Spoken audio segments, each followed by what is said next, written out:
afternoon, folks. My name is Steve Rennie. I am the Ren Baron, and this is my Ren Baron Learning to Fly YouTube channel. Now, as you recall, last week I posted a video of my flight from Santa Monica Airport to Kilo Sierra Alpha November KSAN, better known as Lindbergh Field in San Diego. And as part of that video, I kind of spotlighted as one of the lessons a little kerfuffle I had joining the Victor 23 airway, which was an amendment to our original tech route. Thanks, my dogs are down here. They're very bored with this. Anyway, as part of that video, I made an edit and a few edits and cut out a lot of drama in between starting, with the instructions and getting to the right answer in the end. And I promised that I would show you the whole 6.5 minutes to show you that sometimes getting to the right answer isn't as smooth or as efficient as it should be. And so today I'm going to make good on that promise. Along the way, I'm going to offer some observations about what I recall what I was thinking as I was in it. For any of you folks that are just starting your IFR training, this will probably provide you some comfort in knowing that you're not the only ones feeling the grip of anxiety that sometimes comes with learning to fly IFR. So without further ado, I'm going to let you loose on this 6 minutes, and I expect that some of you will have some comments and observations on your own. So only ask that you be gentle. I'm still feeling a little sensitive about it. Come along for the ride. 8 Foxtrot here, flighting 090, join Victor 23 southeast bound, on the maintain 6000. 090, join Victor 23, climb maintain 6000, 8 Foxtrot here. Okay, part one is easy. I'm in heading mode. I'll just switch my heading to 090 and let the plane turn. 23, let's go 6000. Okay, let's go flight level change, 120. Typically, I would have added full power and full mixture, but since I'm only going up 1,000 feet, I'm going to go at cruise power. Okay, we're off to a good start. It appears that I'm looking on the flight plan for Victor 23. At this point, I should be pulling up the IFR load charts on my MFD, but for some reason, I'm looking at my iPad instead.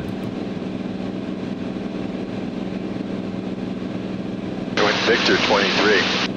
But instead of loading the IFR load charts on the iPad, I'm looking at VFR charts. Not a great idea when you're actually flying an IFR flight plan. And of course, whenever anything gets busy in the cockpit, you get all kinds of flashing lights at you, which more often than not just distract you from the problem you're trying to solve.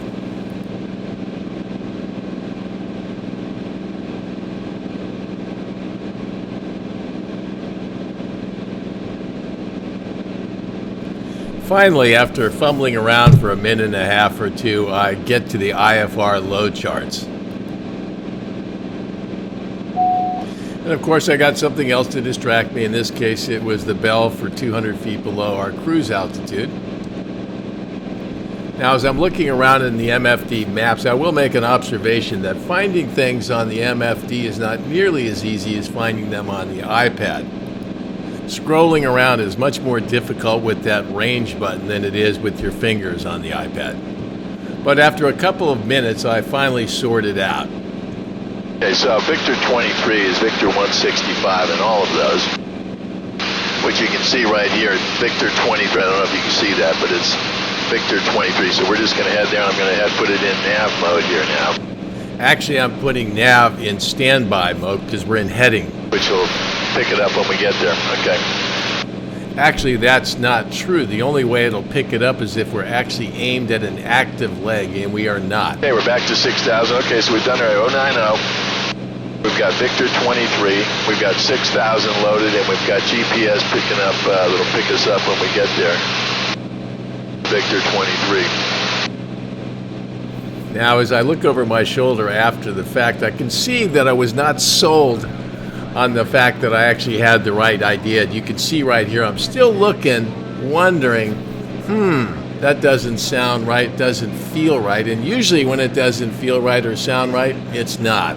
Maintain VFR and practice approach approved, 364, thank you. And so I go back to the IFR load chart, and what's missing is that pink active leg that I should be pointed at. Number 8 Foxtrot Sierra, contact approach 128.1. 128.1, 8 Foxtrot Sierra.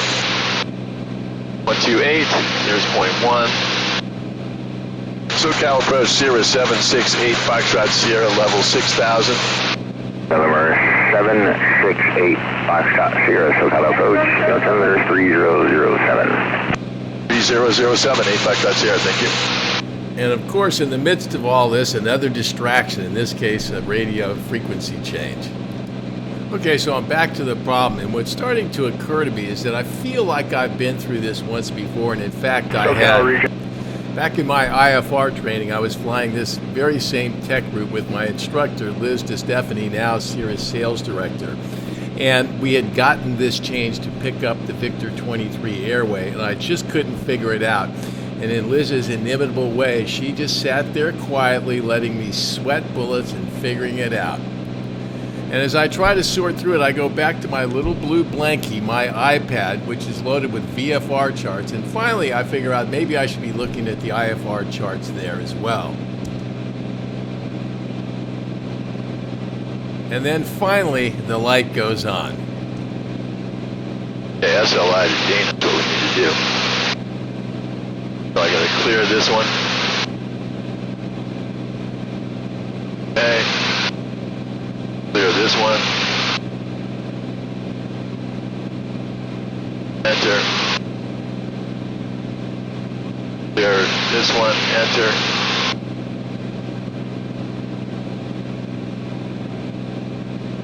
Got active leg there. And finally, I have that little magenta line to run into and let my nav pick it up and take me down to the Victor 23. And there's my active leg. Seal Beach to Dana. Okay, so there's Victor 23 now.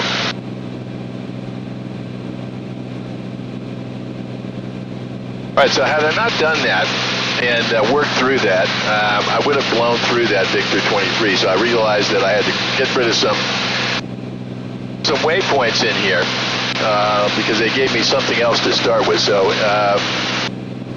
I made that mistake before, and that's what kind of triggered me to go back and think about it a bit, and so I'm glad I did, and got it sorted out. Now you can see right here that there's our Victor 23 in Dana, Seal Beach in Dana, or the next one, so we're going to hit there. Okay, there it is, that 6 minutes of anxiety and stress there. And as I look back on the video, I'm reminded that more often than not, whatever I'm feeling in that cockpit in the moment is never quite as bad when I look over my shoulder after the fact. But it's another reminder for me of why I love and why I think it's so valuable for me to have that cockpit video, to go back and to retrace the steps, but not through your memory, but through what's actually happening. I learned some valuable lessons here. One, I'm very dependent, or I'm very comfortable with that iPad, and I've gotten a lot more comfortable with my MFD.